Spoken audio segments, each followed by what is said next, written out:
Vamos lá, bom dia não, boa noite agora, né? Já estou confundindo. Vamos dar continuidade aqui, o direito constitucional começando do zero, nossas aulas aí, praticamente um audiobook comentado, né? Praticamente um podcast também, né? O debate aqui de cada assunto que a gente vai lendo e vai debatendo.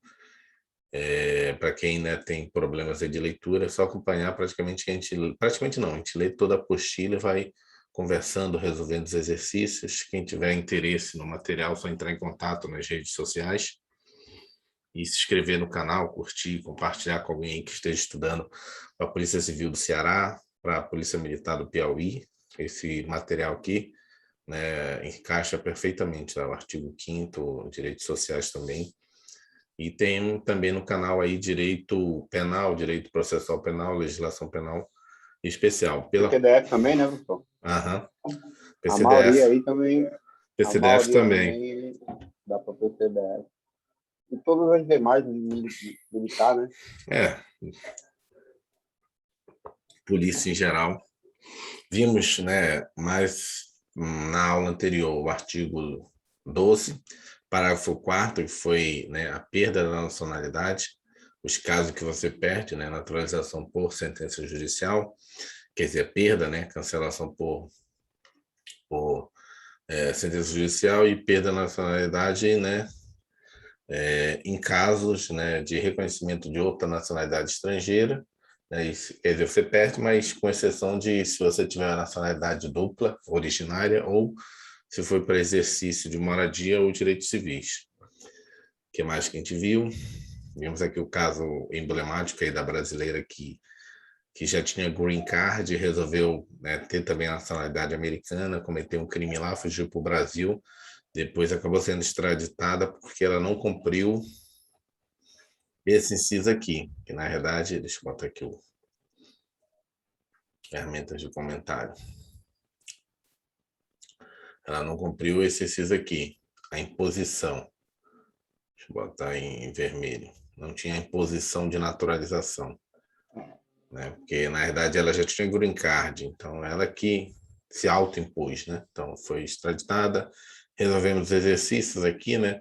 Será declarada a perda da nacionalidade de brasileiro que adquiriu outra nacionalidade, salvo no caso de imposição pela norma estrangeira, ao brasileiro residente no estrangeiro, como condição para permanência no território para fins de exercício de direitos civis? Correto, né? Só nesses casos que você não perde a nacionalidade brasileira, você fica com dupla nacionalidade. O brasileiro que adquiriu outra nacionalidade perderá a nacionalidade. Isso não se aplica nos casos de imposição de naturalização pela norma estrangeira ao brasileiro residente em estado estrangeiro, com condição para permanência em seu território para exercício de direitos civis. Questão correta. Polícia Civil do Distrito Federal. Suponha-se que Carlos, brasileiro nato, resida há muitos anos no estrangeiro e precisa adquirir a nacionalidade estrangeira como condição de permanência naquele território. Nesse caso, se ele obtiver a referida nacionalidade, perderá a nacionalidade brasileira? Não, né? Porque nesse caso foi imposição do outro país, ele continua sendo brasileiro nato e vai se tornar naturalizado daquele país onde ele está morando. Nessa situação, Carlos não perderá a nacionalidade brasileira, segundo o artigo 12, parágrafo 4º, inciso 2, a linha B. Não haverá perda da nacionalidade no caso de imposição de naturalização pela norma estrangeira ao brasileiro residente em estado estrangeiro como condição para permanência em seu território para os direitos civis. Finalizando a parte teórica, nós temos aqui o item 6 dessa apostila, que é língua e símbolos oficiais. Só para cobrirmos qualquer surpresa, peço que leia o artigo 13, transcrito a seguir, que somente poderá ser pedido em sua literalidade. A língua portuguesa é o idioma oficial da República Federativa do Brasil. Parágrafo 1º. São símbolos da República Federativa do Brasil: a bandeira, o hino, as armas e os selos nacionais. Armas são aqueles símbolos, né, que você tem naqueles ofícios. Você já viu, sempre tem aquele brasão assim ali poder executivo, poder judiciário, né? Os documentos oficiais. Estados, o Distrito Federal e os municípios poderão ter símbolos próprios. Então, normalmente os estados têm a sua bandeira, né? as bandeiras dos estados, cada estado brasileiro tem a sua bandeira. Município, já vi de alguns, não é obrigatório, né? Poderão ter, não é obrigatório que todos tenham, né? Então, aqui o verbo é que poderão ter, né? Então, não necessariamente todos têm que ter. Aquele município que quiser ter a bandeira, tem a sua bandeira, né?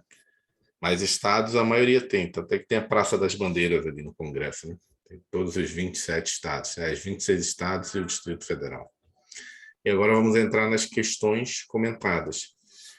Como essa apostila a gente viu direitos sociais, que é o artigo 6º em diante, né? Artigo 6º, 7º, 8º, 9º, 10º, 11º. Aí depois a gente viu o direitos de nacionalidade, que foi o 12º. E agora a gente vai voltar novamente para questões comentadas de direitos sociais. Vamos lá. Questão 1. Prefeitura, CESP, Prefeitura de Boa Vista, 2019. Deixa eu botar esse marcador aqui. João, de 18 anos de idade, foi contratado como frentista em um posto de gasolina localizado em Boa Vista, Roraima. O contrato de trabalho foi firmado em regime de tempo parcial para uma jornada de 25 horas semanais. Considerando essa situação hipotética, julgue o item seguinte de acordo com a Constituição Federal de 1988, a CLT. A idade de João não constitui óbice ao exercício da atividade frentista, uma vez que a Constituição Federal de 1988 admite o trabalho em condições de periculosidade aos maiores de 18 anos. Questão correta, né? Vamos fazer um relembramento. Relembramento é bom, né? Na verdade, vamos dizer assim, uma memorex aqui. Nessa questão aqui, o que ele quer que você saiba? O cara abaixo de 14 anos não pode trabalhar. Dos 14 até os 16, ele pode trabalhar como aprendiz. Dos 16 aos 18, ele pode trabalhar normal, desde que não seja, né, noturno nem perigoso, nem tenha periculosidade. Acima dos 18, pode qualquer coisa. Entendeu? Então, o Memorex é o quê? Abaixo de 14, ninguém. Aí é trabalho infantil. Dos 14 aos 16, você pode trabalhar com menor aprendiz. Dos 16 aos 18, você pode ser contratado normalmente, ser um funcionário normal de uma empresa. Só que você não pode ter trabalho noturno nem com periculosidade, né? Insalubre. Perigoso nem insalubre. Acima dos 18, não tem restrição nenhuma, é um contrato de trabalho. Ah, mas o cara pode trabalhar à noite, pode trabalhar local insalubre? Pode, vai receber adicional para isso, né? Receber um qualquer a mais. Então, era isso que ele queria pegar aqui. Se o cara poderia trabalhar com frentista à noite, pode, tem 18 anos. Ele deu aqui na questão, aqui, ó, 18 anos de idade. Então, vamos lá. Carta Magna proíbe que menores... abaixo, né, professor? Não pode abaixo de 18 anos. Menores de 18 anos, eles trabalham em condições de periculosidade. Artigo 7º, inciso 33. Como João tem 18 anos de idade, ele poderá exercer atividade frentista. Questão correta. Então, não tem nenhuma problemática aqui. Deixa eu botar aqui o correto.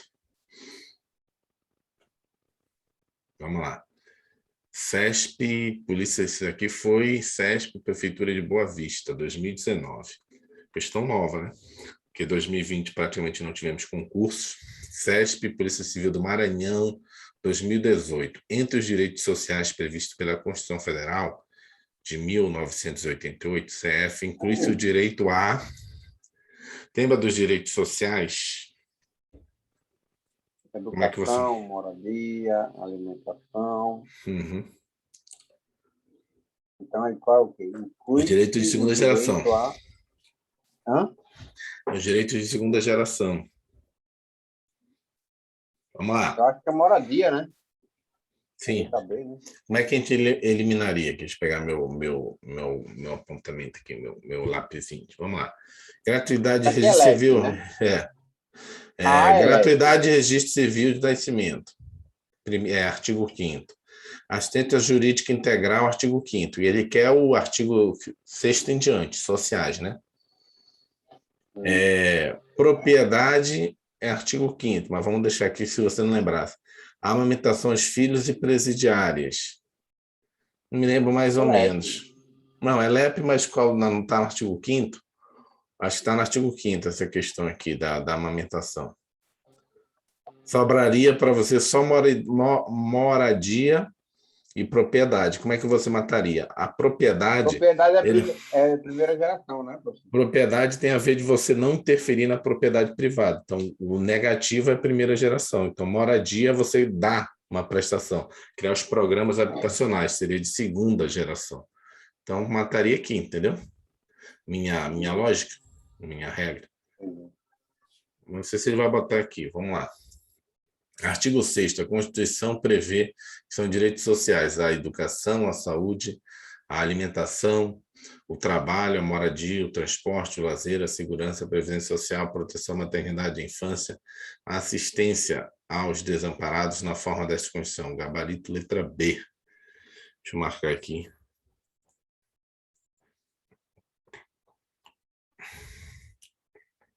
Desculpe. Eu estou tão acostumado a usar o computador que eu fico com a mão no mouse aqui para ligar e desligar o áudio. Só que eu esqueço que eu estou pelo.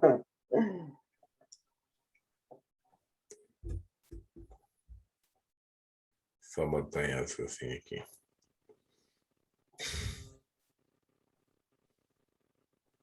Um podcast que eu te mandei aí do policial que passou estudando aí 3, 4 meses só. Mas foi na época dele, né? Polícia Civil do Rio de Janeiro. Mandou quando? Hoje? Foi, mandei o link para você. É um podcast aí de um professor da área policial e também é policial. Ele entrevista pessoas, daí entrevistou esse Rodrigo Naval. Foi agora à noite? Foi de tarde. Rodrigo Naval. Não sei se mandei também para a pessoa errada, para ser mandado para outra pessoa. Do Rodrigo Naval. Não, aí tem um vídeo. Aí tem um vídeo muito legal dele, porque na verdade, porque eu ouvi o podcast. Eu vi o podcast que eu não sei por que é um vídeo desse cara, desse policial civil lá do Rio de Janeiro. É Rodrigo Naval, mas não foi naval, ele foi sargento do Exército, depois passou para inspetor de polícia. E aí o vídeo dele que eu vi, que aí depois fui ver o podcast dele, é o cara subornando ele, né? Aí é muito engraçado. Depois manda o link dele.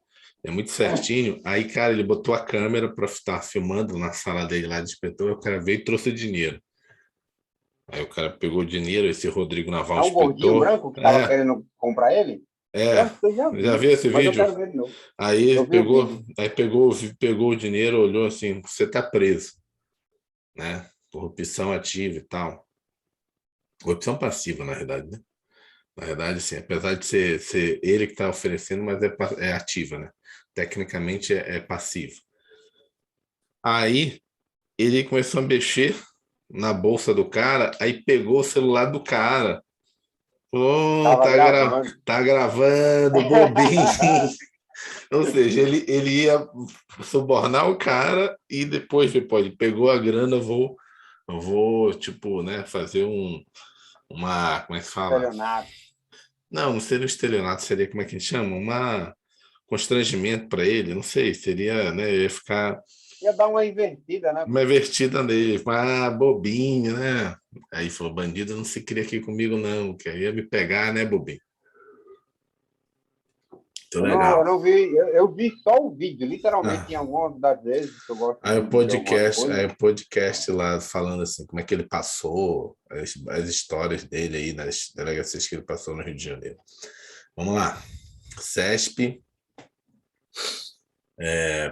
2018, Procuradoria-Geral do município de João Pessoa, né?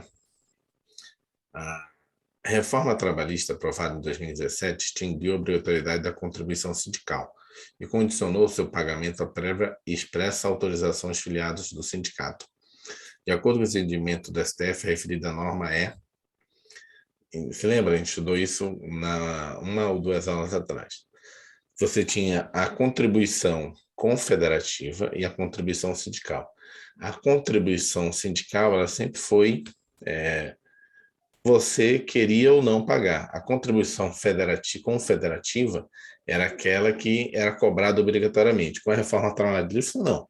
Vou cobrar do cara, mas eu vou pedir autorização se eu desconto no contra-cheque dele. E aí está perguntando se essa norma... Aí essa norma foi para o STF, perguntando para o STF, vem cá, isso é constitucional fazer isso, né? Porque, na verdade, assim, como é que os sindicatos vão se manter? Já que não tem a contribuição confederativa, que seria um tributo, né?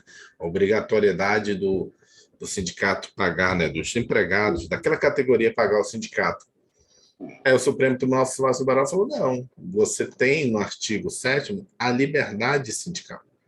De associação, não. E não é um tributo, vai deixar de ser um tributo. E é constitucional isso.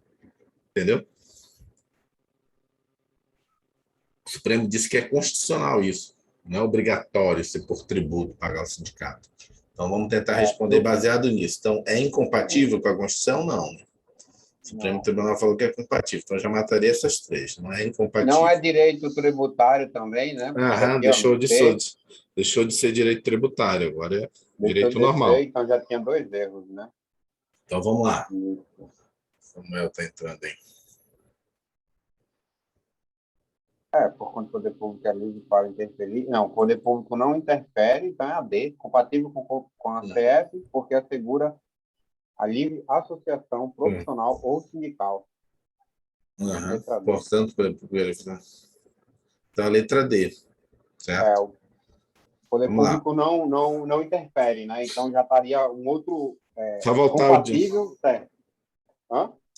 Só voltar aqui, voltou aqui na minha cabeça. Vamos lá, só recapitular, não sei por que veio na minha cabeça agora, até quando vem tem que falar. Corrupção ativa. Corrupção ativa é você oferecer, né? É você oferecer ou prometer. É isso? Oferecer ou prometer. No caso da corrupção passiva, é solicitar, aceitar. Não, exigir vai para concussão. Já muda o crime. Na casa da corrupção passiva, é você solicitar, por isso se confunde, né? O cara que solicita é o servidor que solicita, mas continua sendo passivo, porque o sujeito é a administração pública. É solicitar, aceitar. Qual o outro? Cara, não sei porque agora tem que lembrar, né? Pois é, peraí. Solicitar, aceitar. Vamos lá, agora vai. Vamos lá. Não. Sumiu para mim aqui, professor. O quê? Tá? Sumiu o quê? O compartilhamento da tela. Vou voltar aqui. Consegue me ouvir? Sim. Estou ouvindo, Samuel. Ouvindo? Está nos ouvindo? Ouvindo, perfeito. Tá. Que surgiu uma outra dúvida aqui. A gente está, na verdade, estudando direito constitucional, né? E aí só voltou rapidamente aqui no artigo aqui. Vamos lá. Corrupção ativa. Oferecer. Corrupção ativa é oferecer ou prometer vantagem de vida a funcionário público para determiná-la a praticar, omitir ou retardar de ofício. Então, você oferece ou promete. A passiva é solicitar, receber, né, para si ou para outra, ainda que fora da função antes de assumi-la, mas em razão dela, vantagem de vida. Ou aceitar. Então, é solicitar, receber e aceitar. O outro é prometer ou oferecer. Oferecer ou prometer, só para não ficar claro lá. Corrupção passiva é você solicitar, receber ou aceitar promessa de vantagem. Aceitou, você já cometeu, né? Crime de corrupção passiva. Você solicitou, já cometeu. Estava contando aqui de uma história aqui de um vídeo, o Samuel entrou agora aí na live, na aula, e aí de um policial que é lá do Rio de Janeiro, acho que é Rodrigo Naval, o apelido dele, o nome dele. Aí o cara vai lá e oferece dinheiro para ele e dá o dinheiro na mão dele. Na verdade, só o fato dele já ter gravado o cara oferecendo já tinha cometido o crime. Ele entregar o dinheiro, o cara conferir ali, o crime já é usar o método do crime, né? Só que foi engraçado que na hora que ele pegou o dinheiro, conferiu, né? E ele falou, tá preso, corrupção ativa. Aí começa a bisbilhotar a bolsa, né, do cara que deu o dinheiro para ele. Aí a bolsa do cara tava gravando, o cara tinha botado o celular gravando. Aí o policial olha para ele, bobinho, né? Tava me gravando. Ou seja, se o policial aceita, ele estava sendo gravado. O policial já tinha botado uma câmera para gravar. E o bandido já tinha levado uma câmera dentro da bolsa para gravar o policial, um querendo gravar o outro, entendeu?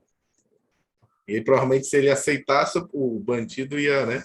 Estelionatário ia reverter, ia provavelmente, como é que a gente chama? Ia fazer provavelmente uma pressão deles. Ó, você aceitou, já era. Muito engraçado esse vídeo, está no YouTube. O engraçado foi o jeito do policial falar. Bobinho, né? Tá me gravando. A Dando curiosidade uma foi de que bobinho. eu tinha Tá? assistido, professor, mas foi É, tipo uma doida mesmo. vamos lá. Professor, Essa acho aqui, que vai ter que continuar sem. Caraca, que sim. é isso? Eu vou ter que comprar um cabo. Não está vendo, não? Peraí, vou deixar ele compartilhar e compartilhar de novo. Peraí.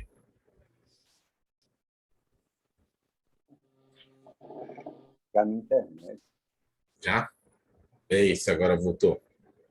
Foi? Go e deu. Deu? Voltou, Vamos lá, professor. vamos voltar à questão 3. A questão 3 sobre a reforma trabalhista está perguntando sobre a obrigatoriedade da contribuição sindical. Nós temos dois tipos de contribuição sindical. A contribuição confederativa, que era obrigatória, e a contribuição sindical, que era facultativa. Né? Só que com a reforma da Previdência disse, não, essa aqui continua sendo facultativa, essa que era obrigatória, ela continua sendo obrigatória, a empresa vai recolher, mas ela vai perguntar para o empregado se ele quer pagar ou não. Deixou de ser obrigatória, né, também. E aí está perguntando se essa lei, a reforma trabalhista, foi constitucional. Primeiro foi constitucional, então já eliminou todas que diz que é incompatível com a Constituição. Eu só tinha que saber qual é o argumento do STF. O argumento do STF é que é porque assegura a livre associação profissional e sindical. E ele falou, não é essa aqui, porque o poder público é livre para interferir no sistema de organização sindical. O poder público, uma das regras do artigo 7º é que o poder público não pode interferir na organização sindical. Inclusive, o sindicato ele não pede autorização, nada, não tem autorização. O sindicato é Só criado, ele é registro, né? registrado só no órgão competente. Hoje é no Ministério da Economia, né? Mas acho que voltou a ter o Ministério do Trabalho. Então, gabarito letra D. Isso aqui. Vou marcar aqui. Opa. Acabei de receber um contato aqui, professor, de uma pessoa Ó, também que quer estudar aí. Eu vou entrar em contato e entra aí depois com a ela. gente. Tá. Vamos lá. CESP, questão 4. CESP, Tribunal Regional do Trabalho, 7ª Região, 2017. Assinale a opção correspondente à previsão contida na Constituição Federal a respeito da associação profissional sindical. Vamos lá. Qualquer sindicalizado tem competência para defender os direitos e interesses coletivos individuais da categoria. Qualquer sindicalizado, não, é qualquer sindicato, Não. né?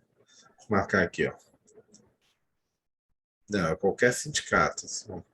O aposentado filiado tem direito a votar, mas não pode ser eleito? Não, é errado, né? Ele pode ser Errado, pode eleito. ser eleito. Pode ser eleito. Ele está aposentado, mas ainda faz parte da categoria, ainda é do sindicato, então tem direito de ser eleito. A participação dos sindicatos é obrigatória nas Certo. negociações coletivas, certo? Hoje nós temos, só pegar aqui e fazer uma revisão aqui, dessa parte final aqui.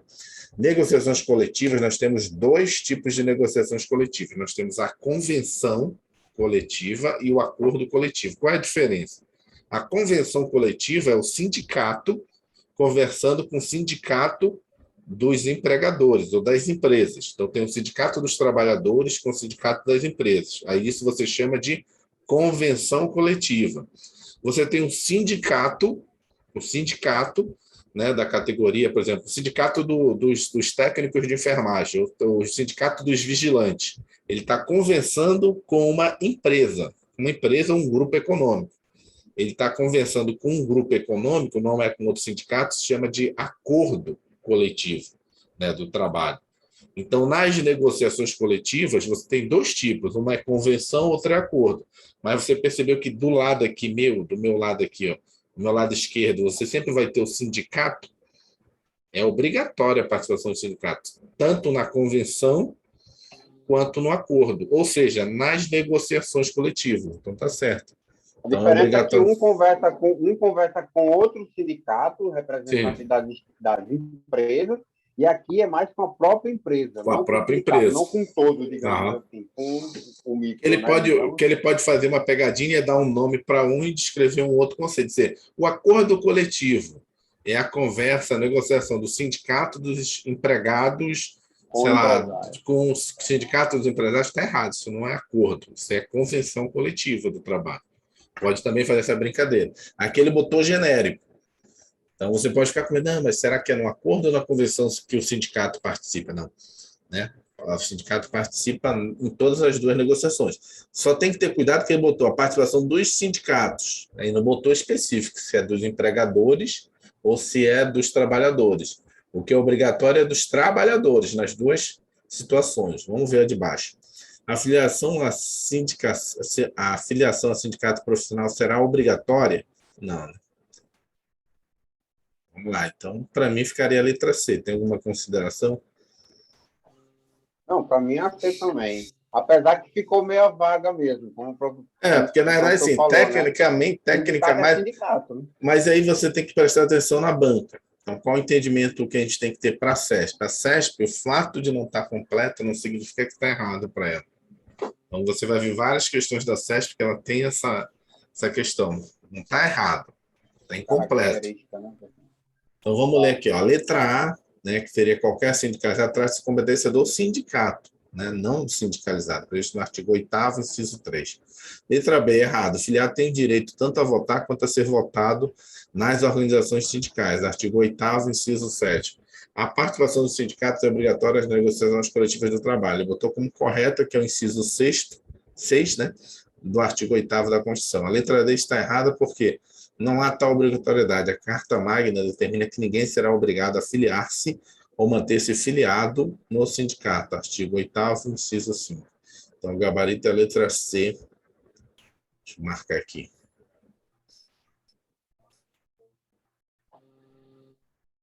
Deixa eu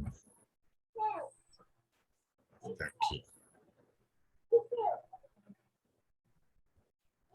Vamos lá para a próxima. Questão 5.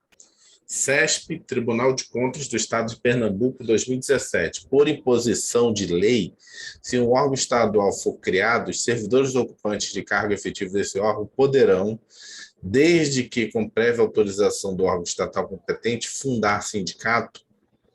O que ele está falando aí? O que ele está falando aí? Que ele está perguntando assim, se você criou um órgão estadual, os servidores ocupando o cargo efetivo desse órgão poderão, desde com prévia autorização estatal do órgão estatal competente, fundar sindicato? O que ele está colocando aqui? Existe autorização estatal para formar sindicato? Não. O que pode ocorrer é o registro do sindicato no órgão competente. Não tem essa prévia autorização. A criação de sindicato independe de autorização do poder público. Segundo o artigo 8º, inciso 1º da Constituição Federal de 88, a lei não poderá exigir autorização do Estado para a fundação do sindicato. Ressalvado o quê? Só que a lei pode obrigar o registro, né, no órgão competente. E é vedado o quê? Vedado ao poder público a interferência e a intervenção na organização sindical. Não pode esquecer isso. Nada que leve a crer que tem que ter autorização do Estado é correto em relação ao sindicato. CESP, Tribunal de Contas do Estado de Pernambuco, 2017. O transporte e o lazer são direitos sociais expressamente previstos na Constituição Federal. 88. Direitos sociais, certo? Você não dá para decorar, mas você vai pegando com o tempo. Então, quais são os direitos sociais, ou os direitos de segunda geração? Os direitos sociais são a educação, saúde, alimentação, trabalho, moradia, aqui, ó, o transporte, marquei errado aqui, o lazer, Foram os dois últimos, a segurança. Né? Não, teve 3 últimos, mas não me lembro agora de cabeça. A previdência social, a proteção à maternidade e à infância, a assistência aos desamparados na forma dessa Constituição. Tem que criar um mnemônico aí. Mas não, assim, dificilmente você vai errar uma questão nesse sentido, porque assim, só você lembrar que direito de primeira geração, do artigo 5º, é os negativos. Os direitos de segunda geração são do artigo 6º em diante, são os positivos. Ou seja, o Estado vai ter que fazer isso para prestar para você. Questão 7. Tribunal de Contas do Paraná, 2016. Os direitos sociais relativos à educação, à saúde, à alimentação, trabalho e moradia constituem norma constitucional de conteúdo programático. Razão porque não se pode exigir dos poderes públicos ação no sentido de provê-los? Não, né? Mesmo sendo uma norma de eficácia limitada, ou seja, uma norma programática, não existe essa possibilidade de você não exigir. Tanto é que você tem um recurso hoje chamado mandado de injunção. Se eu tenho uma norma programática, uma norma de eficácia limitada, eu entro com uma ação chamada mandado de injunção, para que eu possa exercer aquele direito. Tanto é que essa especificamente aqui, ó, de saúde, ocorre muito você obrigar o Estado a comprar os medicamentos de alto custo, né? Então, se mesmo sendo programado, todos têm direito à saúde. Não, né? Aqui eu não estou tendo. Como é que eu faço? Entro com uma ação na justiça e quero, né, o medicamento custa 1 milhão, 2 milhões, 3 milhões. Os direitos sociais são exigíveis do poder público. Apenas como exemplo, há inúmeras decisões judiciais determinando que o poder público conceda medicamentos a indivíduo portador de doença grave. Então, não existe essa possibilidade de dizer, não, só porque é de norma programática, então o errado está aqui, nessa parte final aqui. De norma programática, então não posso exigir. Não, você pode exigir. CESP, Polícia Civil de Pernambuco, 2016, questão 8. São destinatários dos direitos sociais, em seu conjunto, os trabalhadores urbanos e rurais, com vínculo empregatício, os trabalhadores avulsos, os trabalhadores domésticos, os servidores públicos, genericamente considerados? Não, né? Por exemplo, nem tem essa necessidade de vínculo empregatício. Na Constituição fala nada disso. Pode ser um trabalhador rural que trabalha por conta própria, você é trabalhador rural. Você vai ter alguns daqueles direitos ali, dependendo da situação. Não precisa ter, pode ser hoje você tem um trabalho eventual, tem um trabalho intercalado, né? Tem várias outras situações lá de trabalhadores. E os trabalhadores públicos genericamente considerados, os servidores públicos genericamente considerados, e tem um artigo 37 em diante na Constituição que fala só sobre os servidores públicos. Então, não é nessa área de direitos sociais, a partir do artigo 6º. Vamos ver. Os servidores públicos são titulares de direitos sociais, mas não de todos, né? Aqueles que se aplicam aos trabalhadores da iniciativa privada. O Fundo de Garantia por Tempo de Serviço, por exemplo, não é um direito dos servidores públicos estatutários. Questão errada. Então, quando fala de servidor, você vai direto para o artigo 37.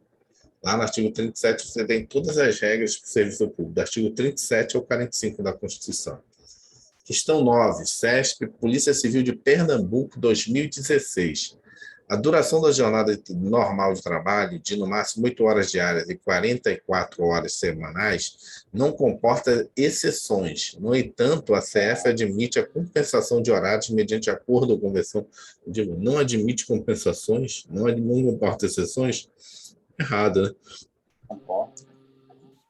Segundo o artigo 7º, inciso 3 da CF, é direito dos trabalhadores. A duração do trabalho normal não superior a 8 horas diárias e 44 semanais, facultada a compensação de horários, a redução da jornada mediante acordo ou convenção coletiva. Acordo é com a empresa, convenção com o sindicato dos empregadores. Assim, admite-se a redução da jornada de trabalho mediante negociação coletiva, né, de trabalho, negociações coletivas de trabalho. Fácil, não comporta exceções. Comporta, né? Hoje tem vários tipos de trabalho aí que você, na verdade, não tem 40 horas de trabalho. Tem 20, 30. Professor, vale frisar aí o que o senhor mostrou agora aí, não? Na mesma questão tem 3 coisas, né? Ó. A negociação coletiva de trabalho, que são acordo e convenção, né? Uhum. São negociações, são os 2 tipos de negociação coletiva de trabalho, acordo e convenção coletiva. Sim. Acordo com o empregado ou representante dos mesmos e convenção com o sindicato dos empregadores, digamos assim. Sim. Sindicato com sindicato. Questão 10. Polícia Civil de Pernambuco, de novo, 2016. É direito dos trabalhadores urbanos e rurais a proteção do mercado de trabalho da mulher, mediante incentivos específicos, nos termos da lei, é de eficácia plena? Ora, se é nos termos da lei, não tem como ser eficácia plena. Lembrando aqui, como é que a gente memoriza isso?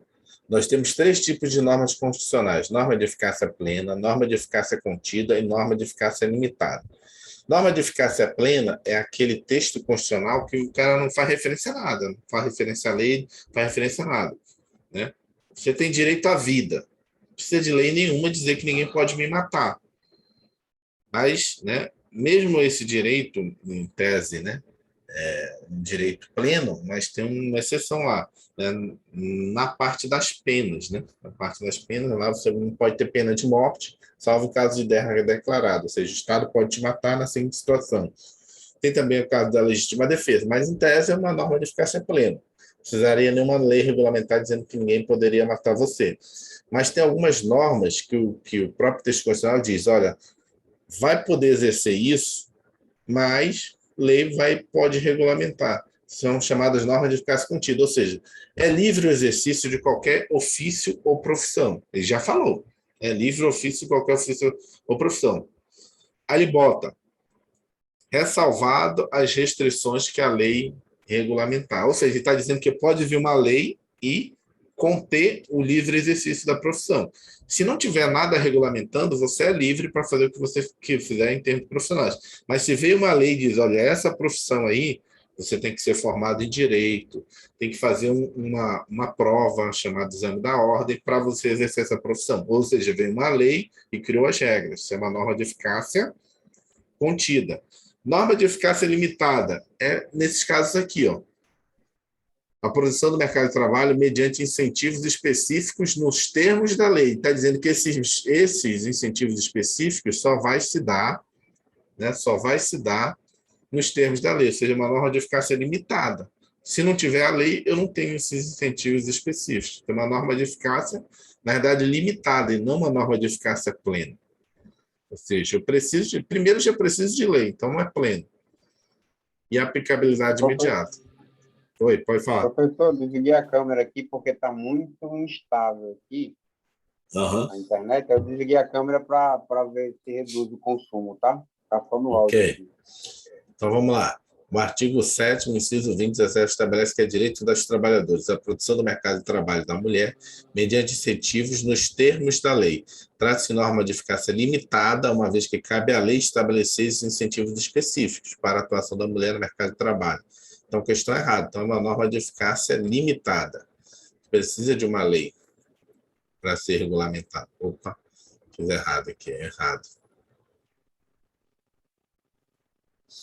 Vamos lá, questão 11, CESP e INSS 2016. Recentemente, o transporte foi incluído no rol dos direitos sociais previstos na Constituição Federal, que já contemplavam, entre outros direitos, o direito à saúde, ao trabalho, à moradia e à previdência social, bem como assistência aos desamparados. Isso aqui teria que mais ou menos memorizar os novos direitos, né? Mas, de fato, o transporte foi incluído no rol dos direitos sociais previstos no caput do artigo 6º da Constituição Federal, da Constituição, recentemente por meio da emenda constitucional 90 de 2015. Como tinha sido ali perto do concurso de 2015, caiu em 2016, né? Esse dispositivo já contemplava como direitos sociais a educação, a saúde, a alimentação, o trabalho, a moradia, o lazer, a segurança, a previdência social, a proteção à maternidade, à infância e assistência aos desamparados. Vou voltar rapidinho lá em cima, que lá a gente vai ter como é que foi essa regra aqui. Vamos voltar aqui, o artigo 6º. Que é professor, tem um mnemônico, se eu não me engano, eu acho que é sobre os direitos sociais. É Edu, mora ali, um negócio desse. Consegui trazer. Educação, moradia. Eu acho que é difícil perder uma questão, né? Mas vamos lá. Então tem aqui, ó. Você tinha os que foram acrescentados depois: alimentação, moradia e transporte. A moradia foi inserida pela emenda 26 de 2000, a alimentação pela emenda 64 de 2010 e o transporte pela emenda 90 de 2015, que caiu na questão. Então, na verdade, o que precisa memorizar é o quê? Foi em 2000, então tu acrescentou a moradia. Primeiro eu queria ter casa, depois eu quero ter comida, foi de 64, depois eu quero me locomover, preciso de transporte. Então, memorizar qual foi a sequência que foram os novos 3 direitos sociais. Pensar assim, primeiro eu preciso ter casa. Tem até uma música, né, de rock assim, casa, comida, não sei o quê. acho que é do capital inicial, não sei. Primeiro, para lembrar que o cara precisou acrescentar moradia em 2000, alimentação em 2010, 2015, transporte, fora os que já estavam, né? Então, são direitos sociais. Vou marcar aqui o que foi acrescentado aqui, ó. Foi acrescentada a primeira moradia, foi isso aqui. Aqui foi acrescentada a moradia aqui em 2000, né? 2000, depois foi a alimentação, aqui, ó, alimentação, 2010, e depois foi o transporte, aqui, ó, transporte, em 2015. Então, essa foi os novos. Então, já existia a educação, a saúde, trabalho, lazer, segurança, previdência social, produção, maternidade e infância. Foi acrescentada a alimentação, moradia, alimentação e transporte. Vamos voltar lá para a questão. Aqui. Esse que ele perguntou. Questão 11. Recentemente, o transporte foi incluído no rol de direitos sociais previsto na CEF. Já contemplava, entre outros, direito à saúde, ao trabalho, à moradia e à previdência social. Foi o último a ser acrescentado, na realidade. Mas, questão 12. CESP, Tribunal Regional do Trabalho, Oitava Região, 2016. Os direitos sociais assegurados à categoria dos trabalhadores domésticos incluem a proteção do mercado de trabalho da mulher, mediante incentivos específicos e piso salarial proporcional à extensão e compulsória de trabalho, atendidas às condições estabelecidas em lei. Lembrando que o piso salarial não foi estendido, né, aos trabalhadores domésticos, não. Os direitos assegurados às categorias de trabalhadores domésticos. A gente tem que decorar um quadrinho, né? Depois eu posso voltar lá, mas nenhum desses direitos foi, né, recepcionado. Pode voltar lá. Daria para se matar pelo piso, né, proporcional aqui do trabalhador doméstico. Esse foi um dos direitos que não foi acrescentado aos trabalhadores domésticos. Foi acrescentado o FGTS, trabalho noturno, várias outras coisas. Nenhum desses direitos foram transferidos aos trabalhadores domésticos. Vou voltar rapidamente aqui, que eu acho que dá para matar só com o que não foi. Aqui, ó. Direitos domésticos. Deixa eu ver se ele bota aqui. O que não foi.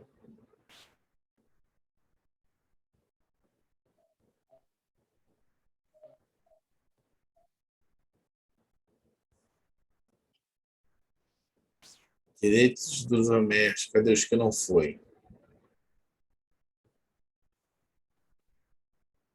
Aqui. Direitos que não foram atribuídos aos domésticos. Esse aqui que tem que memorizar. O resto foi, ó. Piso salarial. Não foi. Porque teve uma equiparação na reforma da legislação do direito dos. Tinha só os direitos dos trabalhadores urbanos e rurais. E depois acrescentar, não, também os empregados domésticos, né, vão também ter direitos sociais. Só que não foi incluído os direitos sociais. Piso salarial proporcional. Participação nos lucros não faz nem sentido, porque o cara é trabalhador doméstico, vai trabalhar na casa, como é que vai ter lucro a casa dos outros? Jornada de 6 horas de trabalho, proteção do mercado do trabalho da mulher, que não faz nem sentido essa proteção do trabalho do mercado do trabalho da mulher, porque, em geral, eu acho que aí 90%, 80% dos trabalhadores domésticos são mulheres, né? Eventualmente um ou outro, né? Jardinagem, essas coisas, motorista, que não seria, mas a grande parte são as mulheres que fazem esse tipo de serviço, né? Adicional de remuneração para atividades penosas, proteção face à automação, ação contra os créditos resultantes da relação de trabalho, né? Aqueles de 5 anos, acho que é só. Não, ainda tem mais aqui. Igualdade entre os trabalhadores com vínculo e sem vínculo empregatício. Vou até marcar esse aqui, que eu não tinha marcado ainda. Proibição de trabalho manual técnico e intelectual. Faltava esse aqui marcar. Vamos voltar para a questão. Então, esses já mataria. Opa, passei muito. Já mataria aqui pelo piso salarial. Mataria essa questão por causa desse. Questão 13, CESP-INSS 2016. O artigo da CF que prevê os direitos sociais, em consonância com a Declaração Universal dos Direitos Humanos de 1948, ainda que represente uma conquista, deixou de contemplar o direito básico à moradia ao cidadão. Não, né? Hoje a gente já tem como direito fundamental moradia. Foi o último. Não, o último não, vamos lá. Primeiro eu pedi moradia, depois eu acrescentei alimentação e agora o transporte. Então, o último direito social acrescentado foi o transporte. Então, a questão é errada, né? Moradia já existe. Você vê que ele fica pegando no pé desses novos direitos sociais, né? Que a pessoa pode esquecer. Questão 14. CESP, Tribunal Regional Eleitoral do Piauí, 2016.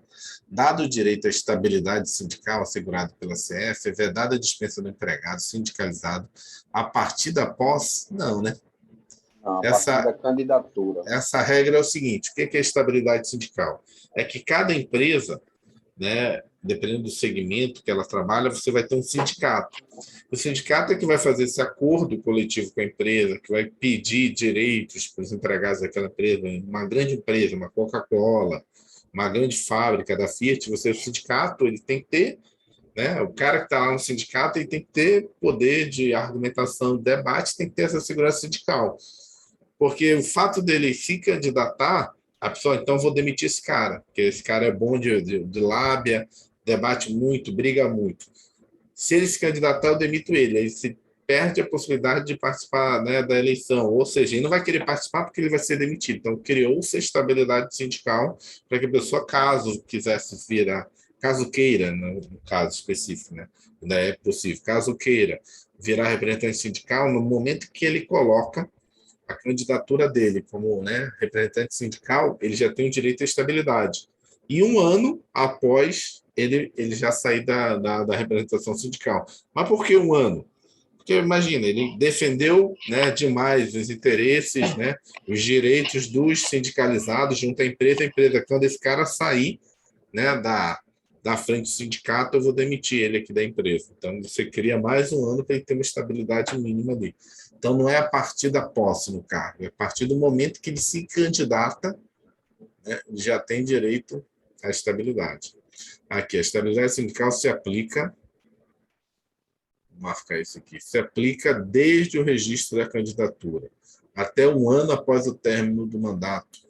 Então, errado.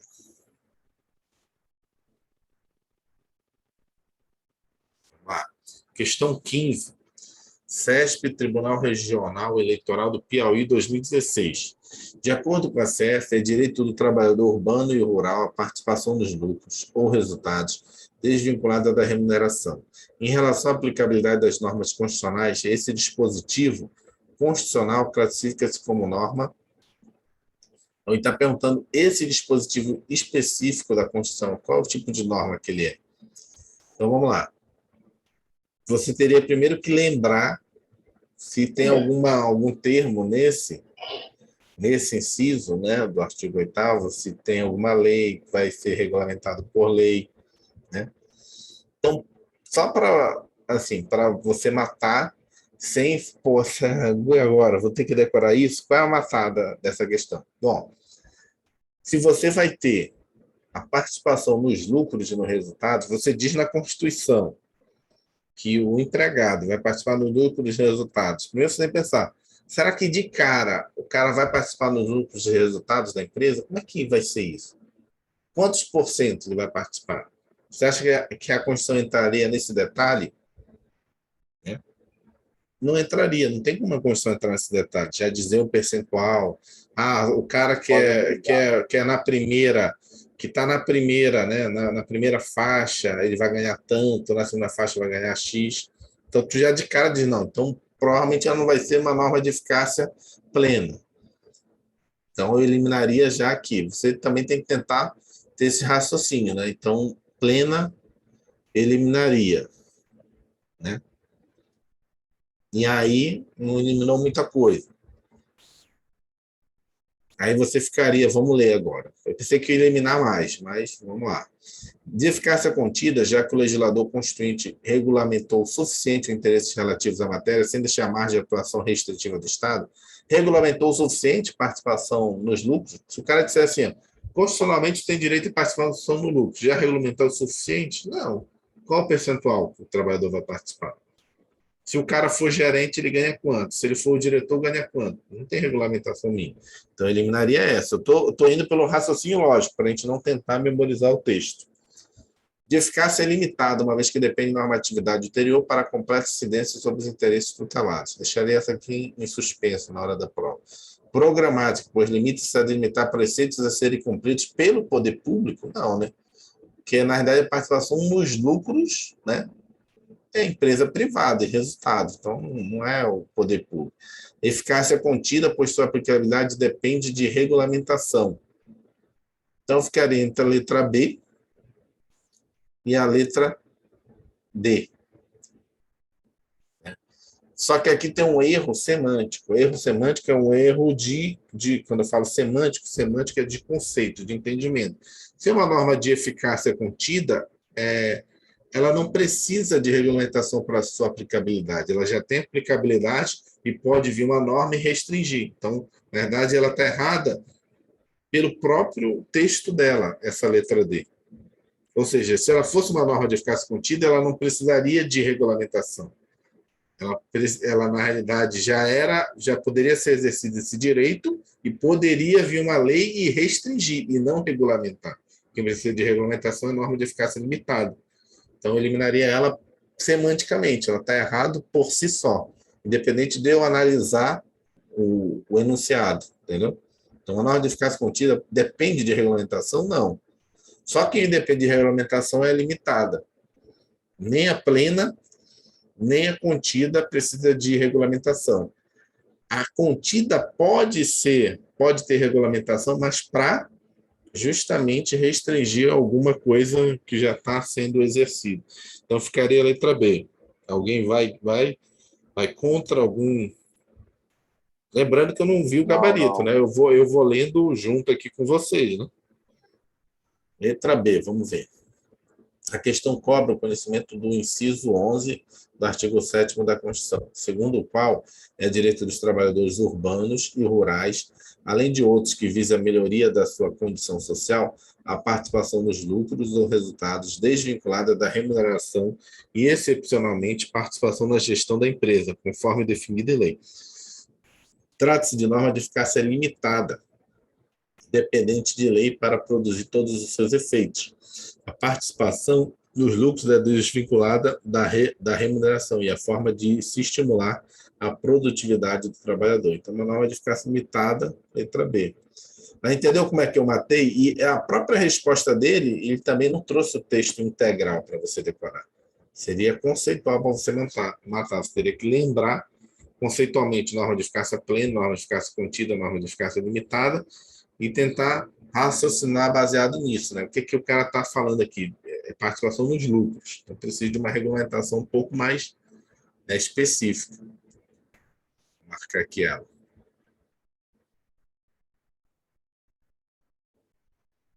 Esse aqui.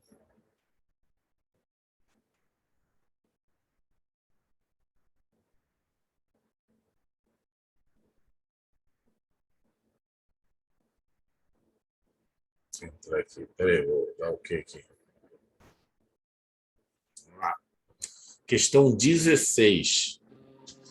Caindo novamente. Caindo de novo. CESP, Tribunal de Justiça do Amazonas, 2016. Desde que expressamente autorizado pelos sindicalizados, aliás, desculpa, o sindicato tem legitimidade para atuar como substituto processual na defesa de direitos e interesses coletivos ou individuais homogêneos da categoria. Onde está o erro aqui?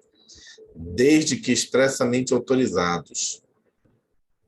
Deixa eu marcar aqui em vermelho. Por quê? Porque a própria Constituição diz que o sindicato vai atuar como representante processual do sindicalizado. O que é isso?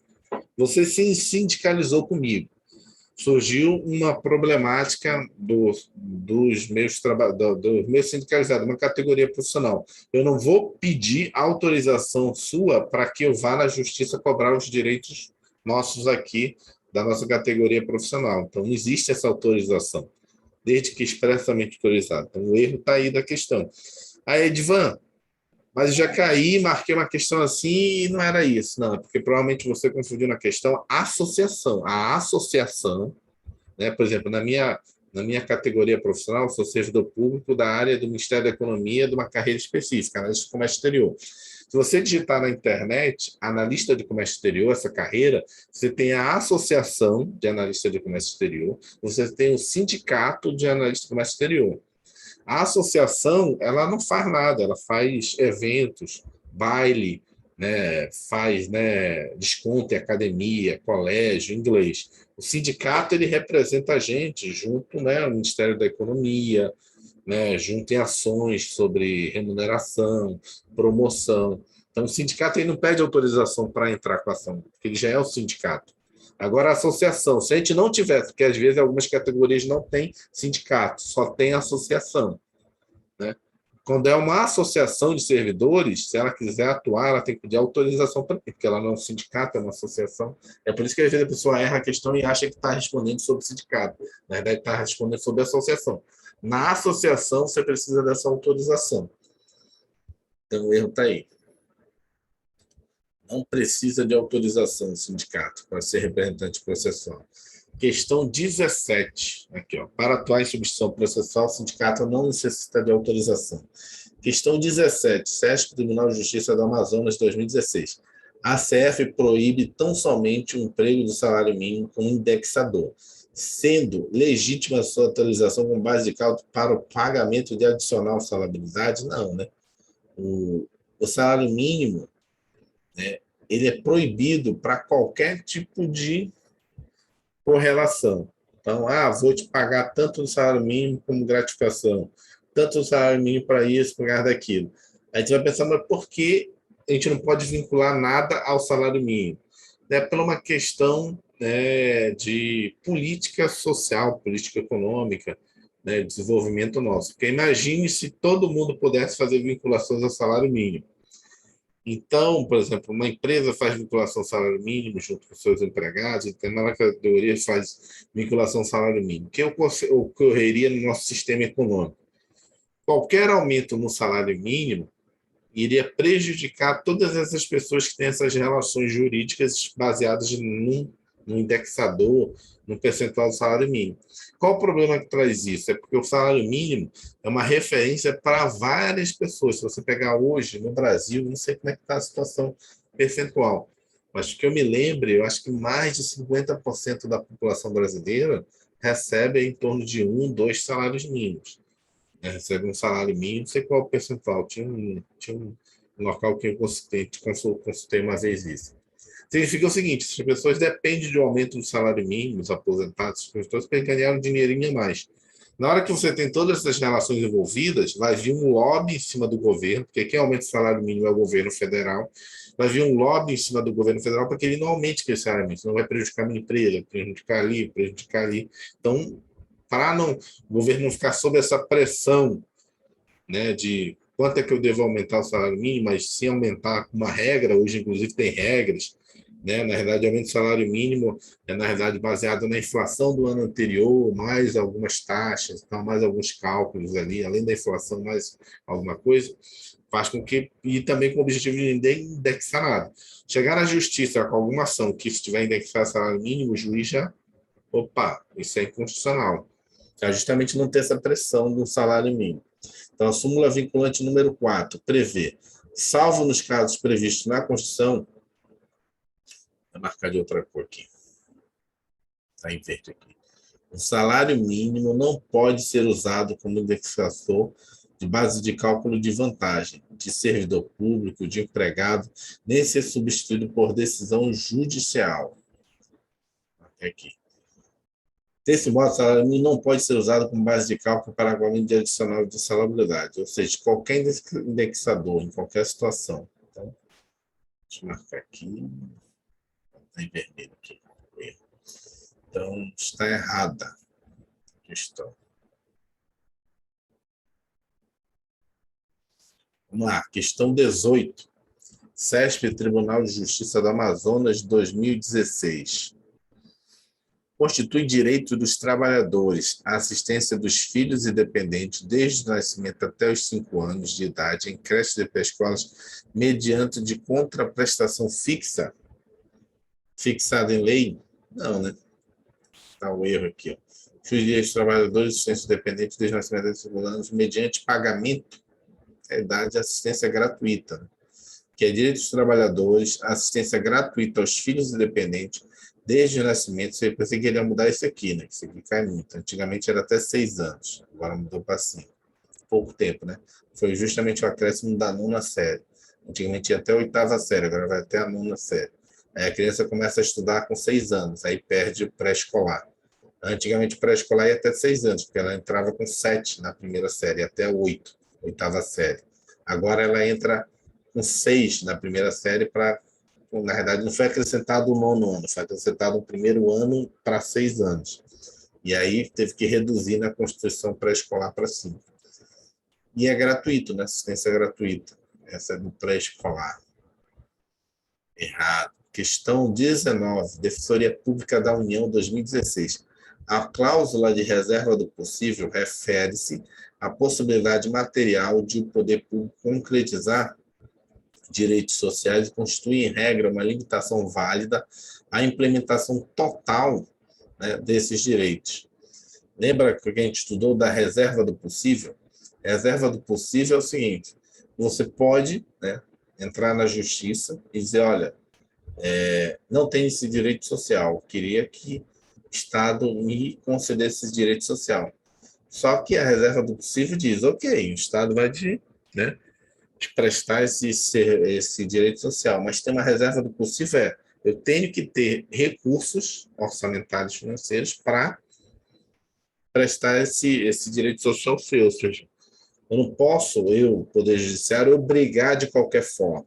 Tem que ter lastro orçamentário. O Estado está quebrado, como é que eu vou obrigar o Estado a fazer aquilo? Então, tem a reserva do possível. E isso né, constitui uma limitação à implementação total dos direitos. Como assim? Imagina se todo mundo tivesse direito à moradia. O Estado ia dar de graça a moradia para todo mundo. Será que ele ia ter como implementar total esse direito? Não tem, né? Hoje, grande parte das pessoas não tem direito. Tem vários programas sociais. Agora é Casa Verde e Amarelo, antes Minha Casa Minha Vida. Isso eu estou falando só na área de moradia. Um direito social importante. Falaram na área de saúde. Será que todo mundo tem atendimento adequado de saúde? Tanto é que tem plano de saúde, porque as pessoas não têm atendimento adequado. Ou seja, essa reserva do possível, ou seja, o fato de você não ter dinheiro, orçamento suficiente, faz com que você não tenha essa implementação total desses direitos sociais. Porque você ia ter que ter muito dinheiro para que todo mundo tivesse a melhor saúde, todo mundo tivesse a sua casa própria, todo mundo tivesse seu transporte, seu carrinho em casa, na verdade seria transporte público. Enfim, então esse é o conceito, essa questão é bem teórica, mas boa, né? Teoria da reserva do possível consiste na ideia de que cabe ao Estado efetivar os direitos sociais, mas apenas na medida, esse é o termo aqui usado, na medida do financeiramente possível, ou seja, na medida que tem orçamento. Serve, portanto, para determinar limites em que o Estado deixa de ser obrigado a dar efetividade aos direitos sociais, ou seja, uma limitação válida à implementação total desses direitos. Não tem como implementar, dar casa para todo mundo. Acho que o déficit habitacional no Brasil é gigante, não sei quantos milhões hoje está. Mas, em geral, é em torno de, sei lá, metade, 40%, não sei. Metade da população hoje ainda não tem casa própria. Mas como assim tem tanta casa no Brasil? É porque tem pessoas que têm 2, 3 casas, alugam para outros. Tem isso. Tem moradia para todo mundo, mas nem todo mundo é dono de moradia. Então, ainda tem as pessoas que moram debaixo, né, de viadutos, moram na rua. Então. Questão 20.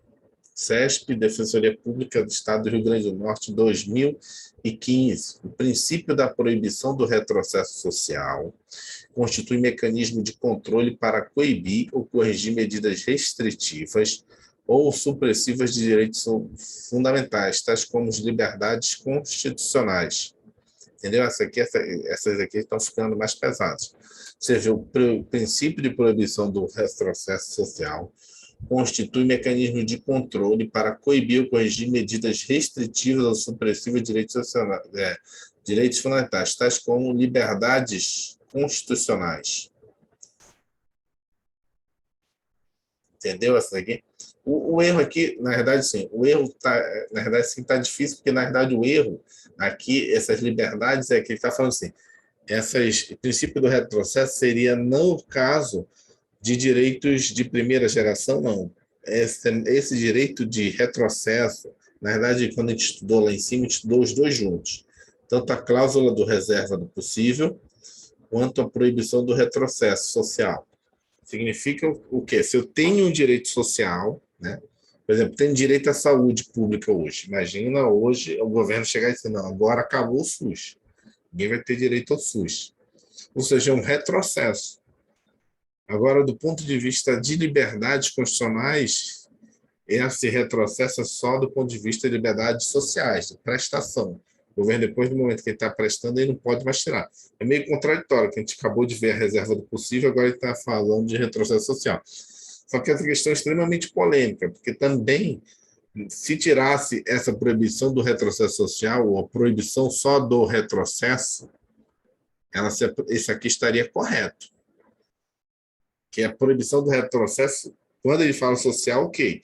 Mas se é uma proibição do retrocesso de direitos fundamentais, se eu tenho um direito fundamental, eu não posso tirar esse direito fundamental.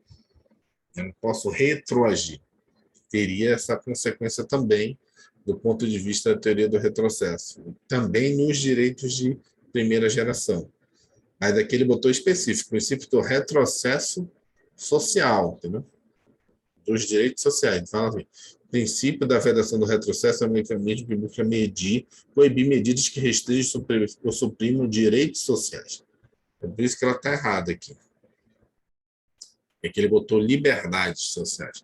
Liberdades sociais ele está indicando para direitos de primeira geração. Uma questão 21, CESP, Defensoria Pública do Estado do Rio Grande do Norte, de 2015. No que diz respeito aos direitos sociais, a intervenção judicial na implementação de políticas públicas e do mínimo existencial. Assinar a opção correta. Isso aqui é outro conceito também. Antes de a gente entrar, vou explicar ele para a gente ficar mais fácil responder essa questão. O que é o mínimo existencial? A teoria do mínimo existencial é o seguinte. Você tem, né, toda aquela teoria ali acima de reserva do possível. Né? Não posso prestar, né, direitos sociais a você, mas eu tenho uma limitação orçamentária. Né? Eu tenho necessidades ilimitadas da população, mas eu tenho recursos escassos. Então, eu tenho que, né, não posso prestar ilimitadamente todos os direitos sociais. Só que, no contraponto também, né, o Poder Judiciário, normalmente nesse embate aí, vai dizer o seguinte, ok, você pode alegar isso que não tem dinheiro, mas você tem que ter dinheiro, pelo menos, do mínimo existencial. O que é o mínimo existencial? Tem um remédio que custa 3 milhões. Se é remédio, tem um nível de eficácia, vai melhorar a pessoa em, sei lá, em 50%. Mas eu tenho outro remédio aqui, que não é igual a esse remédio de 3 milhões de dólares. Mas é um remédio que vai melhorar a pessoa 40%, 35%, vai dar uma diferença de 20% na melhora dela. O Estado vai dizer, eu não tenho como pagar esse remédio de 3 milhões. Né? Reserva do possível. Mas o Estado pode vir dizer, olha, mas também não vai deixar a pessoa sem o remédio, ela não vai morrer. Você não vai comprar o de 3 milhões de dólares, mas vai comprar o de 10 mil reais, de 5 mil reais, vai fornecer para essa pessoa aqui. Porque apesar de não vai dar a melhoria dela de 50% na qualidade de vida dela, mas aumenta 25%. Ou seja, isso é o mínimo existencial. Não posso dizer, não, então, em virtude da reserva do possível, você está liberado. Não vou mais te cobrar nada. A população não vai te cobrar, o Poder Judiciário não vai mais determinar nada. Então, na verdade, tem um contrapeso aí, né? Freios, né, para o cara também não se eximir de tudo. Então, baseado nisso, agora a gente vai para as questões. Ocorre um fenômeno conhecido como judicialização da política pública, quando o Poder Judiciário, ao interpretar uma norma, amplia o seu sentido para abarcar situações aparentemente por ela não previstas. Aparentemente, isso aqui está correto para mim. O transporte e a felicidade são direitos fundamentais sociais assegurados pelo Estado a todo cidadão brasileiro como garantia individual. Felicidade, para mim, não está no artigo 6º, não, mas vou deixar aí. Para mim, acho que esse aqui pegou. Para o STF, a tese da reserva do mínimo possível é aplicável apenas se restar comprovada a real falta de recursos orçamentários pelo poder público. Pois não é admissível como justificativa genérica para eventual omissão estatal na efetivação dos direitos fundamentais. Reserva do mínimo possível. Não é isso aqui que a gente deu, não, né? Cláusula da reserva do possível. Refere-se à possibilidade material do poder público concretizar direitos sociais, não de restringir. Então, vamos deixar aqui, ó. Para o STF, a tese da reserva do possível é aplicável apenas se restar comprovada a real falta de recursos orçamentários, né, pelo poder público, pois não é admissível como justificativa genérica para eventual ação estatal, não. Né? Não precisa ser tão real aqui, mas vamos deixar aí também. Essa também está super difícil para mim. Uma decisão judicial que ordenasse a administração pública a execução de obras emergenciais no estabelecimento prisional, necessárias à garantia da integridade física dos detentos, seria uma afronta ao princípio da separação dos poderes, segundo o entendimento da STF? Não, né? Imagina, você tem um presídio caindo aos pedaços, os presos estão dormindo, né, em goteira, debaixo da água, tudo aquilo. O juiz vai lá e determina, olha, tem que fazer a reforma. Vai ter de novo nessa área sempre vai ter esse embate jurídico da reserva do possível, do mínimo existencial. O Estado, o município, né, a União vai dizer, olha, não tem dinheiro para construir você. Às vezes, ok, mas troca o telhado, né? Então, e isso não é uma afronta, para mim, essa aqui já está fora. Não é uma afronta à separação de poderes. O direito ao mínimo existencial no tocante aos direitos fundamentais está vinculado às condições extremamente necessárias para a manutenção dos indivíduos. Isso aqui também está correto. Então, só teria que matar, essa aqui para mim está mais ou menos errado, então teria que matar entre letra E e letra A. Ocorre o fenômeno conhecido como judicialização da política, quando o Poder Judiciário, ao interpretar uma norma, amplia o seu sentido para abarcar situações aparentemente por elas não previstas. Que é, professor. Letra E. Que seria, ocorre o fenômeno conhecido como judicialização da política pública, quando o Poder Judiciário, ao interpretar a norma, amplia seu sentido para abarcar situações aparentemente não previstas. Isso daqui, na realidade, esse conceito aí, na realidade, é ativismo judicial, entendeu? É você querer criar uma legislação que não existe. O legislador fez a lei para atender abstratamente a isso aqui. É você, como Poder Judiciário, juiz, vai dizer, não, a lei, na realidade, lá, o cara passou 6 meses debatendo lá no Congresso, no Senado, 6 meses. Debatendo, e falaram que essa lei se aplica a isso. Eu aqui, não estou criticando nada, só estou dando um exemplo. Eu aqui, né, em 2 meses, sozinho, sem debate nenhum, eu acho que não se aplica só isso, não. Se aplica esse conceito. Isso se chama ativismo judicial, entendeu? Também pode ser judicialização política pública, mas o conceito correto disso é você ter um ativismo judicial, é pegar uma legislação e querer aplicar para outras coisas. Mas quem tem que fazer isso, aumentar o espaço da lei, tem que ser o Poder Legislativo, né? Bom, tentando justificar, talvez, a letra E. Então, vamos de letra E. Vamos ler os comentários. Essas últimas questões aqui, você vê que o nível está aumentando, né? Isso aqui é de defensor público. Uma letra E errada. O fenômeno de judicialização da política consiste no fato de que questões de grande repercussão na vida política são decididas no âmbito do Poder Judiciário. Felicidade não é um direito social. Então, a judicialização da política consiste no fato de que grandes questões, judicialização da política. Judicialização da política. Para poder interpretar uma norma, entendi. Judicialização da política quando questões de grande repercussão na vida política são decididas pelo judiciário. Letra C, correta. Aí botou a letra C, ó. Cláusula da reserva do possível é aplicável quando o Estado não tiver disponibilidade de recursos orçamentários.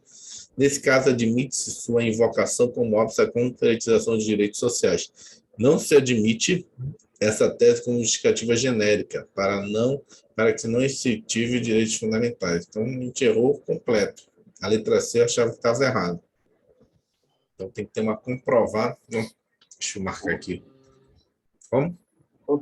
A questão, o comando da questão é sobre a reserva do mínimo possível. Tá. Também tem isso, né? Ele perguntou específico.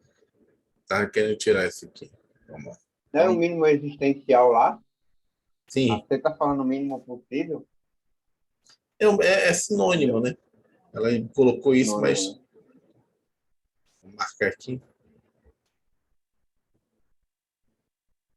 Pô, cara, agora eu estou curioso para saber o erro Letra Para mim D. era mais certo.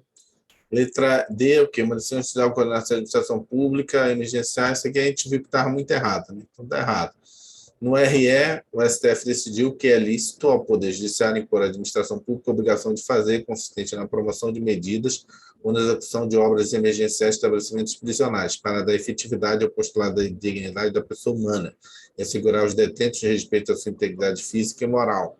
Os termos do que preceitua o artigo 5º, inciso 69, né?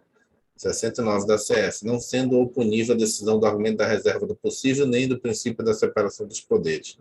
Então, nesse caso, você mandar fazer uma obra, você não pode alegar, né, não, dignidade da pessoa humana não cabe, porque, na verdade, você vai estar infringindo a separação dos poderes e a reserva do possível. Letra E, o que a gente achou que estava certo? Que o direito mínimo essencial no tocante aos direitos fundamentais está vinculado às condições estritamente necessárias para a manutenção da vida dos indivíduos. O que está errado aqui?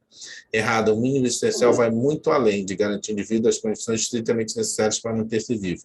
Está relacionado à ideia de garantição de vida, a concretização de direitos sociais, bem como de suas liberdades básicas. Ele puxou a sardinha. Literalmente. Ele puxou a sardinha, né, para ele. É que está vinculado estritamente, né, esse aqui, né? Ele eliminou esse aqui. O que estaria errado para ele seria estritamente, não? Necessárias. Mais discutível, mas temos que seguir o que a banca quer. Então, essa aqui. Para a tese, para o STF, a tese da reserva mínima possível aplicava apenas se restar comprovada a real falta de recursos financeiros pelo poder público.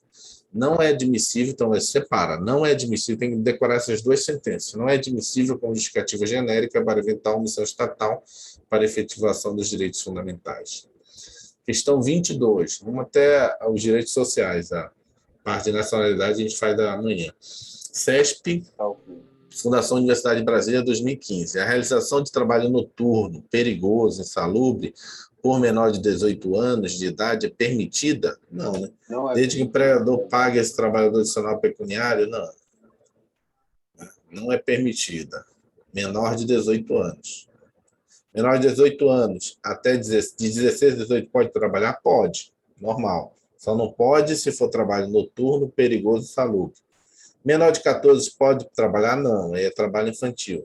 Acima de 14 até 16 pode? Pode, mas só se ele for na condição de aprendiz. Então, a regra que a gente tem que memorizar é a seguinte: abaixo de 14 não pode nenhum trabalho.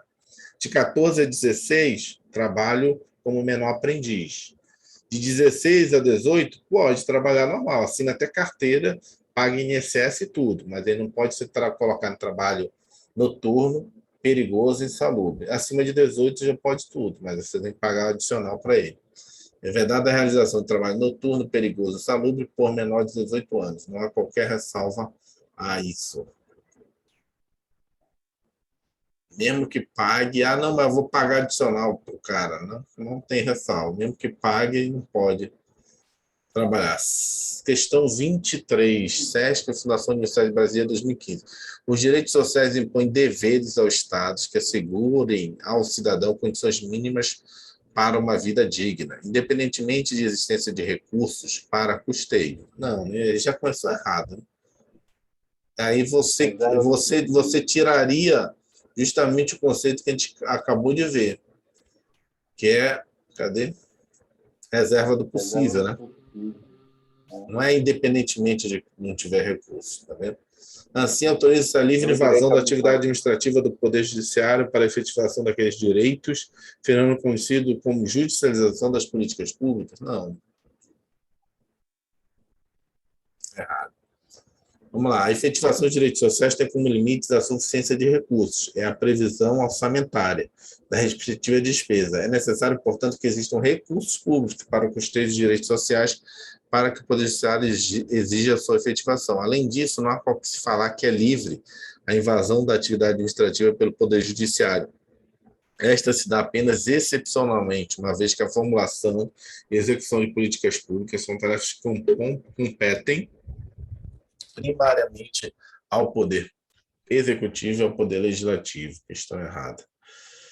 Vamos lá, questão 24, CESP, Superior Tribunal de Justiça, STJ, 2015. A garantia do mínimo existencial que decorre da proteção constitucional à dignidade da pessoa humana restringe a invocação da reserva do possível como óbice à concretização de acesso aos direitos sociais. Esse é o conceito perfeito, né?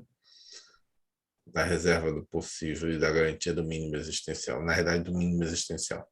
Reserva do possível representa um óbice à concretização dos direitos sociais, na medida em que estabelece que o Estado tem uma limitação financeira para a implementação de políticas públicas. A garantia do mínimo existencial restringe a invocação da reserva do possível, uma vez que determina que o Estado conceda uma proteção social mínima aos indivíduos. Questão 25. CESP, Superior Tribunal de Justiça, 2015.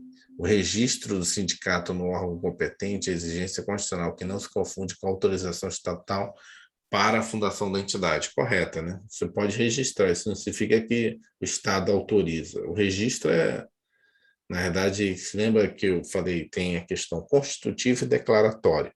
Quando você precisa de uma autorização, é porque você está precisando que a pessoa constitua aquele direito. Porque precisa de autorização para exercer o direito. Quando a pessoa diz que eu só preciso comunicar àquela pessoa, que essa pessoa só vai registrar a minha situação, isso é só declaratório, não está constituindo nada meu. Então tem que ter esse conceito também em mente. Quando eu preciso de autorização, eu preciso de autorização porque eu preciso, a partir da autorização, constituir aquilo. Quando eu preciso de um registro, só comunicar a pessoa, na verdade, se ela fizer isso, para mim, ela só está declarando. Então, o registro sindicato não Direito de competente, reunião. o direito de reunião é só comunicar. Então, Só eu já avisar. tenho, é só Ó, vamos avisar. se reunir ali. A CEF determina que não se pode exigir autorização estatal para a fundação estatal. No entanto, é possível que se exija o registro sindicato em órgão competente. São dois institutos que não se confundem. Questão 26, CESP, a gente já passou aqui, os direitos sociais. Eu acho que a gente Acho que tem muito ainda, professor. Não, acho que já era para ter acabado, direitos sociais. Eu confundi aqui. Eu tinha visto que tinha uma hora que acabava os direitos sociais. Ah, até aqui, 39. Vamos ver se a gente consegue. Não, ver não, né? Vamos fazer. Vamos até 30 só, então. É 30, é. É 30, tem mais 5 aí. CESP, Superior Tribunal de Justiça, 2015. O princípio da unicidade, que veda a criação na mesma base territorial de mais de uma organização sindical representativa da mesma categoria profissional, não alcança entidades que, no âmbito do mesmo município, mas em bairros distintos, representam a mesma profissão. Errado, né? A unidade territorial mínima para um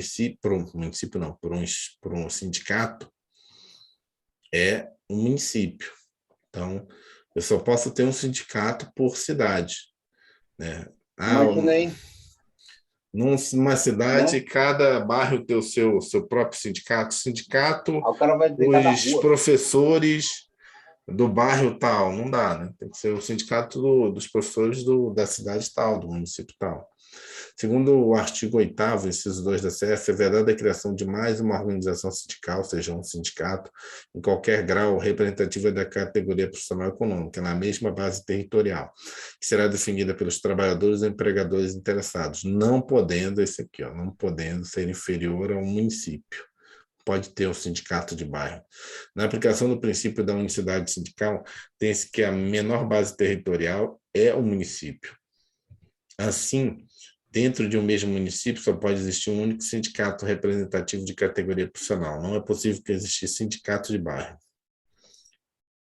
Vamos lá, questão 27, CESP, Tribunal Regional Eleitoral de Goiás, 2015. Embora a aplicabilidade do direito à educação seja direta, imediata, classifica-se a norma que assegura esse direito como norma de eficácia contida ou prospectiva, uma vez que a incidência de seus efeitos depende de edição de normas infraconstitucionais, né, como a de implementação de programa social que dê concretude a tal direito. Vamos lá. Embora a aplicabilidade do direito à educação seja direta e imediata, classifica-se como norma que assegura esse direito como norma de eficácia contida ou prospectiva. Aqui tem um erro semântico de novo, tá vendo? Se eu digo que ela é de aplicabilidade imediata, né, e direta, ela não pode ser contida, né? Ela tem que ser plena, né? Uma vez que a incidência e os efeitos depende de edição de normas constitucionais. Se depende de normas infraconstitucionais, ela tem que ser limitada, entendeu? Vários erros aqui, como a de implementação de programa social. Então, o erro denunciado é de que o direito à educação é norma de eficácia limitada e não norma de eficácia contida, né? Se ele falou que é direta, tinha que ser plena, no mínimo, entendeu? Mas ele falou contida. Né? E se depende de normas, era limitado. Então, ele confundiu tudo. Correto é ele colocar no começo ali que era a norma de eficácia limitada e não norma de eficácia contida. Trata-se de norma declaratória de princípio programático. A parte final do enunciado, todavia, está correta. De fato, a produção de todos os seus efeitos da norma que prevê o direito à educação depende de edição de normas infraconstitucionais, como a de implementação de programa social que dê concretude a tal direito. Marca aqui. Marca aqui. Salvar logo aqui. Vamos lá. Questão 28. Os direitos sociais estão inseridos na segunda geração ou dimensão dos direitos fundamentais. Correto, né? Daí é só para relaxar a mente. CESP, Ministério do Planejamento e Orçamento de Gestão 2015. A cláusula da reserva do possível não pode ser alegada pelo Estado como obstáculo à implementação dos direitos sociais. Questão errada, né? Na verdade, o surgimento da reserva do possível é justamente para que você tenha, né, um obstáculo à implementação de todos os direitos sociais. Senão, todo mundo vai ter moradia. Se não tiver reserva do possível, dizer que eu não tenho dinheiro para tudo, você vai ser obrigado. O Estado pode alegar a cláusula reserva do possível como óbice à implementação dos direitos sociais. Há de se destacar, afinal, a concretização dos direitos sociais depende da existência de recursos financeiros. Questão errada. Questão 30. CESP, Fundação Universidade Brasileira, 2015. Cabe ao sindicato a defesa dos direitos e interesses coletivos ou individuais da categoria que representa, inclusive no que diz respeito às questões administrativas, correto, né? O sindicato pode representar tanto judicialmente quanto administrativamente os seus filiados, né, seus sindicalizados. No artigo 8º, inciso 2, aos sindicatos cabe a defesa dos direitos e interesses coletivos e individuais da categoria, inclusive questões judiciais e administrativas. Tem que dar pé até a nona? Não, muito grande. Em 2 páginas. Vamos continuar para acabar os direitos sociais? Pode ser, professor. Vamos finalizar então. Questão 31. Defensoria Pública do Estado de Pernambuco, de 2015. Conforme a jurisprudência do STJ, o juiz pode determinar o bloqueio de verbas públicas para garantir o fornecimento de medicamentos. Correto, né? Só que aí tem que ter aquela questão da reserva do possível, né? A gente tem que lembrar isso. Lembrando que a CESP, ela tem essas questões, né? O fato de estar incompleto não significa que esteja errado. Aqui ele deveria especificar, dizer, ok, posso bloquear as verbas do Estado, dizer, olha, vou bloquear aqui para você comprar um medicamento de alto custo para aquela pessoa.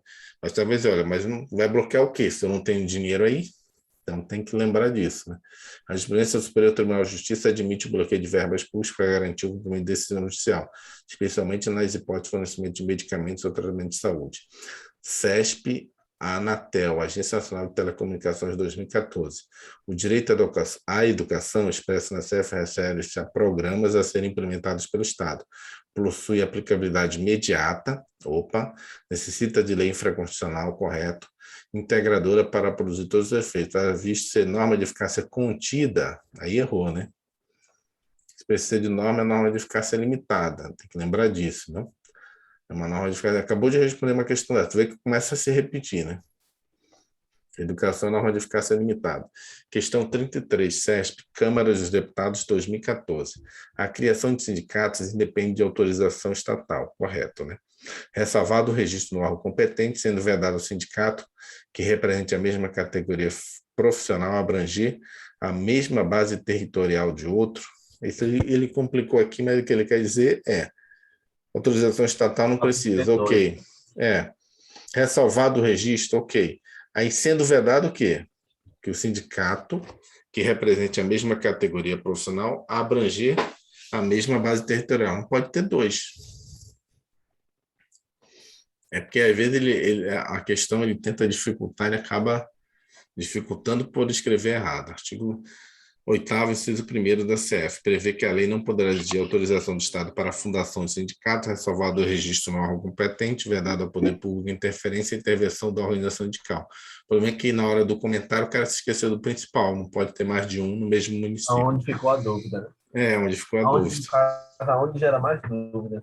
E acaba comentando pela metade, né? Vamos lá, questão 34, CESP, Câmara dos Deputados, 2014. A jornada de 6 horas para o trabalho realizado em turnos ininterruptos de revezamento poderá ser aumentada ou reduzida mediante negociação coletiva, correto, né?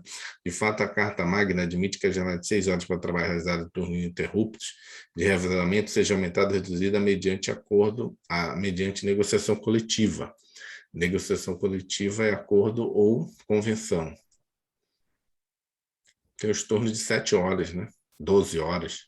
Médico normalmente dá turno de 12 horas à noite. Polícia vigilante também, né? Questão 35. CESP, Tribunal de Justiça do Distrito Federal, 2014. Caso determinado trabalhador rural ajuize ação visando obter provimento que lhe assegure recebimento de remuneração pelo trabalho noturno superior à remuneração do trabalho diurno, o juiz deverá rejeitar o pedido, pois o CF não conferiu ao trabalhador rural o direito postulado. Errado, né? Direito rural e urbano. Urbano. Se fosse o caso especificamente do trabalhador empregado doméstico, ele teria que lembrar daquelas situações. Esse tá ou não tá? Esse aí não tá. Então, o empregado doméstico também tem direito ao noturno. Tem que lembrar aqueles ali que o empregado doméstico não tem, porque tudo que tiver por urbano vai ter por rural. Aí, no caso do parágrafo único, diz, para os empregadores domésticos, tem esse e pula. Esse, entendeu? E no caso do noturno, não está entre aqueles que não foi dado ao empregado doméstico. Só tem alguns específicos. O direito à remuneração pelo trabalho noturno superior diurno é assegurado igualmente aos trabalhadores urbanos e rurais. CESP, MDIC 2014. A CF prevê o direito de greve à iniciativa privada e determina que cabe à lei definir os serviços ou atividades essenciais e dispor sobre o atendimento das necessidades inadiáveis da comunidade. Questão correta, né? É a letra da lei, isso aí, tem que decorar. O direito de greve na iniciativa privada está previsto no artigo 9º. Trata-se de norma de eficácia contida, tem que lembrar disso aqui, que ele fala que é norma de eficácia limitada em algumas provas, uma vez que cabe à lei definir os serviços ou atividades essenciais e dispor sobre o atendimento das necessidades inadiáveis da comunidade. Questão 37, CESP, Câmara dos Deputados, 2014. Inexiste, ou seja, não existe, né? Inexiste previsão constitucional de aplicação aos empregados domésticos do prazo prescricional fixado constitucionalmente quanto aos créditos trabalhistas, igual para os trabalhadores rurais. Correto, né? Se a gente voltar aqui rapidamente, Aqui. Não, mais aqui. Aqui, ó. Os direitos que não foram atribuídos, tá vendo? Não foram atribuídos aos domésticos. A ação dos créditos resultantes da relação de trabalho com prazo prescricional de 5 anos. Então, ou seja, prazo prescricional não tem para o empregado doméstico, vou voltar na questão. Esse que está perguntando. Vou voltar aqui. Está perguntando aqui. Inexiste, ou seja, não existe previsão constitucional da aplicação do empregado doméstico do prazo prescricional fixado constitucionalmente contra os trabalhistas, igual para os trabalhadores urbanos e rurais, correto, né? De fato, esse é um dos direitos que não foi colocado para os domésticos. Meio estranho, né? Mas está entre os que não foram colocados. CESP, Câmara dos Deputados, 2014. A criação de sindicatos independe de autorização territorial. É salvado o registro anual competente, sendo vedado ao sindicato que represente a mesma categoria profissional, abranger a mesma territorial do outro. Eu acho que a gente já respondeu, né? Acho que ele está repetindo já. Às vezes acontece isso. Né? Questão 39, para finalizar. CESP, Polícia Federal, não é rodoviária, não. 2014, é livre a associação sindical das categorias profissionais, sendo vedado o poder público exigir para a sua fundação de sindicato que haja o registro prévio em órgão competente. Errado, né? Que haja o registro, ele pode exigir. Ele não pode exigir que haja autorização, né? Segundo o artigo 8º, inciso 1º, a lei não poderá exigir autorização, mas que haja o registro, pode. O erro está aqui. Né? O poder público, para a fundação que exige o registro, está errado. Quer dizer, sendo vedado, né? Que ele está falando que não pode. Sendo vedado ao poder público exigir isso, ele está falando isso aqui, ó, sendo vedado a exigir isso, não. Isso aqui ele pode exigir, só não pode exigir autorização. Isso aqui ele pode. Registro prévio. O Estado para a fundação, aqui, segundo o artigo 8º, inciso 1º, a lei não poderá exigir autorização do Estado para a fundação do sindicato, ressalvado o registro prévio do órgão competente, vedados ao poder público a interferência e a intervenção na organização sindical. Assim, ao contrário do que diz o enunciado, é possível que seja exigido o registro prévio ao órgão competente para a fundação do sindicato. Ele, na verdade, você percebe que ele tenta, na verdade, assim, né? Você começa a perceber as questões. Ele pergunta de cima para baixo, de baixo para cima, da direita para a esquerda, da esquerda para a direita. Mas de tanto você fazer, você vai, opa, não, peraí. Aqui ele está perguntando de um outro jeito, a mesma coisa que já foi perguntada umas 3, 4 vezes. Né? Que é o registro do sindicato, mesmo base territorial, sempre cobra isso, e o prévio autorização. Então, próxima aula a gente entra em nacionalidade. Então é isso. Obrigado aí pela presença, Samuel. Obrigado, William. A gente vai conversando aí pelo WhatsApp. Eu que agradeço. Valeu. Boa noite aí, pessoal. Boa noite a todos. Oi.